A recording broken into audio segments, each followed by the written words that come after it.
The real estate market in Ottawa continued to slow down in October, but that may not mean what you think it does for prices. Also, are we headed for a real estate crash? Is now a good time to buy, or should you wait? Are rates ever gonna come down? What is love? All this and more in your November 2023 Ottawa Real Estate Market Update. Nailed that intro. So let's jump right into it. I'm gonna run you through the October stats for freehold and condo property sales in Ottawa for the month of October, and then we'll have a more in-depth discussion about some of the things I'm seeing and reading and hearing about the market in general. But before we jump into that, this market update is brought to you by Pepto-Bismol. Pepto-Bismol, the nausea medicine that makes you nauseous. All right, enough screwing around. Andrew, let's get those freehold stats up on the screen now. Wow. Bravo, bravo. As always, the stats are available in the video's description for anybody who wants to take a longer look. Generally speaking though, October was kind of the same as September and really August too. We only sold 712 freehold homes in October this year, which is about 5% fewer than last October, 2022, the year that comes before 2023. And if you've been paying attention to these updates, you know that late 2022 was kind of the gold standard for shitty sales volume in Ottawa. So to come in a fair bit lower this year is something. Now, just for context, October sales volume does tend to vary quite a bit year to year, but in a typical year, we could expect it to fall anywhere from like the low 900s all the way up to 1,200 plus homes sold. The last time we sold this few homes in the month of October was in 2008. Andrew, do you remember what happened in the fall of 2008? No. You don't remember? Were you even born yet in 2008? You were, or you're like 6 or 7? Yeah, all right, just a little kid there. Well, for those of you who are Andrew's age, or for those of you who, also just don't really remember what happened in the fall of 2008, that was when the US housing market collapsed. If you are watching us from the last home you'll ever own tonight, consider yourself lucky. It was one of the most profound events in generations, with huge consequences for the American economy and households throughout the country. If you've ever seen the movie The Big Short, that's what it's about. Right, so now, the Canadian real estate market, and Ottawa in particular, ended up faring just fine in 2008. There was no crash here. However, as you can imagine, the news media had a field day with what was happening in the US at the time, and that caused a lot of people to worry that they were going to see housing prices plummet here as well. Starting to sound familiar? Yeah. If there's one thing we've learned, it's that fundamentals be damned, nothing slows a real estate market quite like fear. So back to 2023, you may be surprised to learn that in spite of this Pepto-Bismolic sales volume, that's a word I just made up, it means disgusting or bad. Probably shouldn't talk that way about our imaginary sponsors, but anyways, in spite of the incredibly low sales volume, prices held pretty steady in October. The average sale price of a home was down a little less than 2% compared to September, but it was right in line with August. So we've been in that kind of like $710,000 to $725,000 average range for freehold properties for the last 3 months, in spite of very low sales volume and rising inventory levels. Now, prior to the last 3 months, we had seen the average selling price live in that sort of $735,000 to $750,000 range for a while, so we are down a little from that. But overall, still a fair bit higher than where we were at the very start of the year, right? And keep in mind that seasonality also plays a role here, right? In any given year, it's not unusual to see the average selling price higher through the spring and summer months than it is through the fall and winter. All right, so moving on, inventory. Let's talk about inventory. Andrew, inventory is? Measure of supply and demand. That's right, inventory, which is a measure of supply and demand, did climb a fair bit in October. We're now sitting at 4.5 months of freehold inventory, which is not only the highest it's been all year, this is actually the highest inventory level we've seen since January of 2018. Andrew, were you born yet in 2018? I'm just kidding. All right, so 4.5 months of inventory officially puts us in a balanced market. First time in a while we've been able to say that here. Now, 2 things to keep in mind regarding inventory. First, 4.5 months is at the low end of balanced market territory, which falls between 4 and 6 months total inventory. Some people will even tell you that it's actually 5 to 7 months for a balanced market, but we'll set that discussion aside for now. Second, keep in mind that we're talking about an average here across all price segments and the entire city, right? So if you're someone who's out shopping for a home, you should be concentrating on specific inventory levels within your price range, within your desired neighborhoods, within your property types, etc. So context does matter here a lot. In general though, if we just break things down by price, we're still seeing sellers market inventory levels for all of the segments that are really 600K or less. And then as we move up the pricing ladder, we start to see balanced inventory levels. And eventually somewhere past the $1 million mark, we hit buyer's market territory. All right, so that'll do it for Freehold this month. Let's quickly zip through the condo stats and then we'll get to the part of the video where we feed the trolls. All right, Andrew, let's plaster those condo stats up on the screen, shall we? Wow. Shabam. So, condos. Let's talk about condos. On the whole, condos have fared slightly better than freehold properties in recent months. However, we're seeing the same general trends across both asset classes. We sold 223 condos in the month of October, more or less the same that we sold last October. In recent years, total number of condos sold in October typically fallen somewhere between, like the high 300s and the low 500s. So 223 is a relatively low number, but you don't really have to go that far back to find the last time we were around that figure. In terms of average sale price, October was actually one of the best months of the year for condos. Condo sale price averages, like they do tend to bounce around a bit month to month, but for pretty much all of 2023, they've consistently landed somewhere between $410,000 and $450,000 every single month. In October, the average sale price for a condo in Ottawa was $442,000, so pretty close to the top end of the range we've been seeing. Lastly, for condos, we finished October with 3.3 months of inventory. That was up from 2.9 months in September, but it's still firmly in seller's market territory.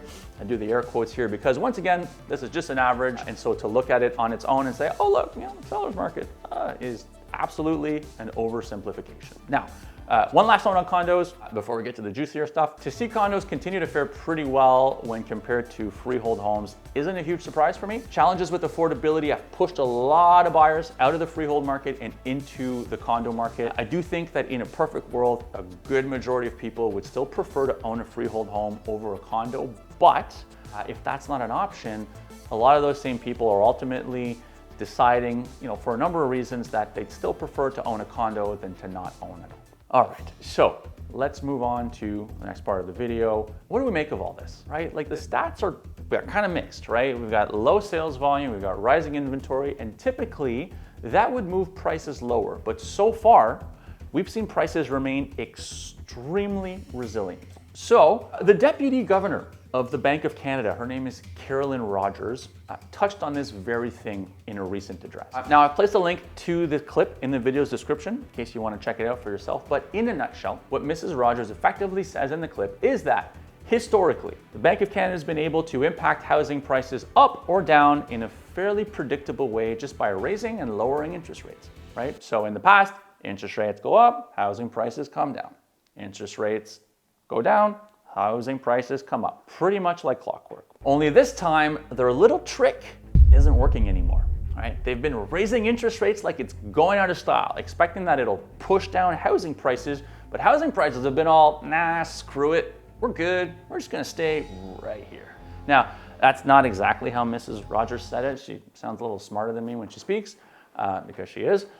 But one thing she did say, and I am quoting here, is that there is a structural lack of supply in the Canadian housing market, and that until we address that supply issue, interest rates on their own aren't going to help us get back to housing affordability, end quote. So we who are in the trenches of the housing market have been saying this for years. What happens with housing prices will always, always, always boil down to supply and demand. The real reason housing prices have gotten so out of control isn't foreign investors, it's not greedy builders, it's not blind bidding, it's not Airbnb or any of the other boogeymen that the powers that be have tried to point to in order to distract from the fact that they've failed for a very long time now to put in place mechanisms that would ensure an adequate supply of homes. In other words, Coles Notes version here, if you want to fix housing affordability, then build more fucking homes.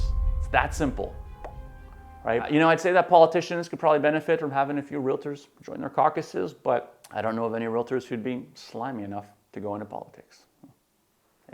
In all seriousness, I got a little fired up there. The reality is this: you cannot fix a supply issue through policy alone. And more importantly, you can't legislate away the demand for a core necessity. And that's exactly what housing is. It's a core need, right? You know, an analogy that I like to apply to this kind of thing is this. Let's imagine that the city of Ottawa decided tomorrow that they were gonna jack up the cost of your monthly water bill by, let's say, 800%, right? So all of a sudden, your water bill is way more expensive. Are you gonna stop drinking water? Are you gonna stop taking showers or baths if you're one of those people? Hey, Frank. Are you gonna stop flushing your toilet? No, of course not, right? Because water is a core need. So instead, what you'd probably do is you'd cut down on other things, like maybe you wouldn't go to the restaurant as often. Maybe you'd hold off on upgrading your car or buying new clothes. Maybe you'd shave your head so you wouldn't have to spend so much money on stupid hair products. That last one might just be me. But the same idea applies to housing, right? Making it less affordable or less convenient won't make it any less necessary. And so, until you fix the supply issue, housing prices will continue to withstand downward pressure, even in the face of literally the worst housing affordability crisis this country has ever seen. And that is not hyperbole, that's real. So eventually, what's gonna happen is we're gonna get to a point where we're going to have to start bringing interest rates down in order to return affordability to the housing market. And guess what housing prices are gonna do when that happens? Gonna go up. That's what that was.